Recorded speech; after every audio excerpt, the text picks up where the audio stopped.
Hello and welcome to PF Media. We're going to install MySQL in Windows 10 today, just on the MySQL website, and we are going to download the MySQL Community Edition. And we are going to go for the MySQL installer for Windows. And once on this page, we'll just select the default version here, the latest one, and Microsoft Windows is our operating system choice. And then we'll click on the second download here and download the Windows MSI installer to install on Windows. So once the installer has downloaded, we will save it and start the install process. Now there's a few steps to this process. We are going to download the full installation, which involves a few features that we may not use initially, but it's always worth having some of the features here. So you can see there's 4 different install varieties, and we're going to pick the full install and download everything and configure the ones that we need for our purposes.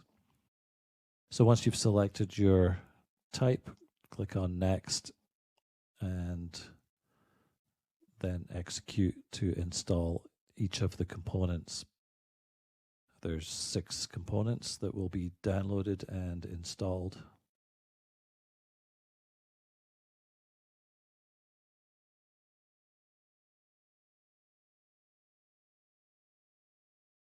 So later on in this video, I'll be showing you how to hook up Laravel to MySQL using this standalone version.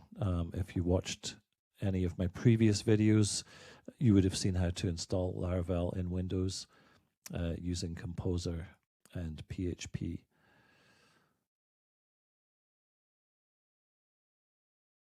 So let's click on Next and move on to the configuration steps for MySQL installer.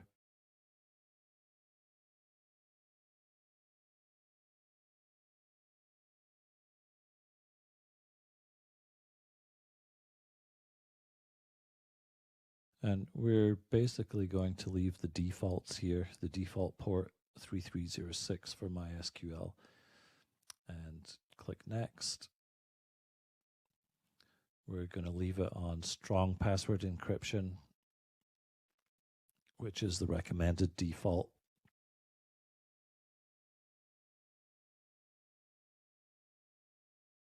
And then we just need a root password here, so you can choose any password that you like. I will choose mine here.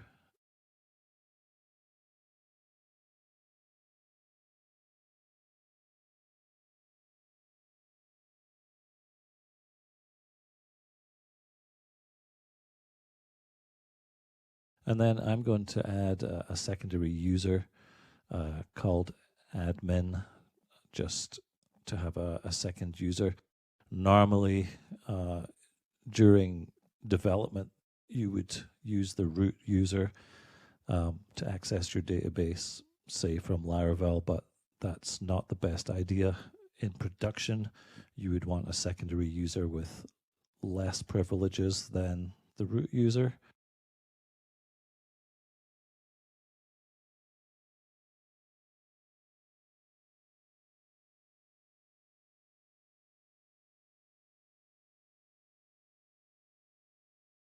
So click on Next.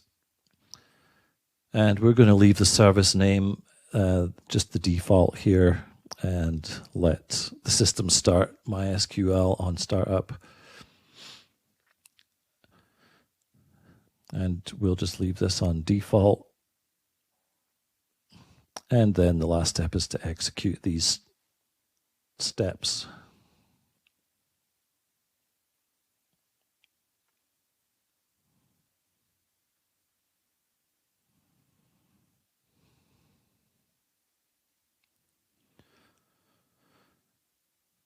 Okay, so the rest of the configuration, we're not going to use MySQL router configuration, so I'm not going to do anything here. And just click on Finish.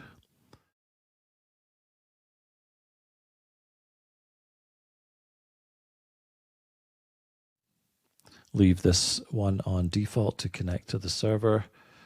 Just add your password in here with the user of your choice. I'm going to use the admin user and the password that I created earlier. Check that we get a connection, which we do, and then click Next. And then we're just going to execute the rest of this configuration and then finish. Click Next here.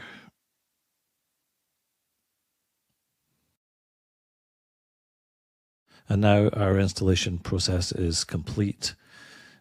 And there's a tool that comes with MySQL called MySQL Workbench, which is very useful for creating databases and managing them. We're just going to log in with the root password that we created earlier. And you can save the password there if you wanted to. So here we are in MySQL Workbench.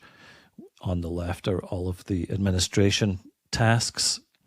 And down at the bottom, you can change to the schemas, which will show you your databases that you have installed within MySQL. And within MySQL Workbench, we can create a new database. And we are going to hook this database up to Laravel. So we're going to call this database Laravel _DB. So go ahead and create your own database in MySQL Workbench. And if you've already installed Laravel, you can follow along with the next part of the process. First of all, though, I am going to install Visual Studio Code, as that is the editor I'd like to use for this demonstration. So bear with me as I go through the process of installing VS Code. So we're just on the code.visualstudio.com website, and we are downloading and running Visual Studio Code.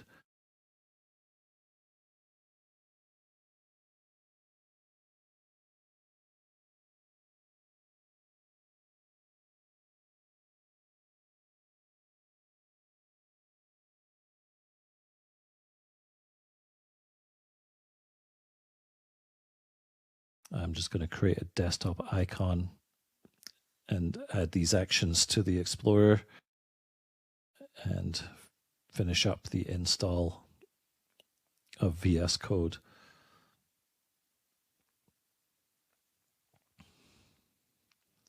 And we'll let it launch Visual Studio Code.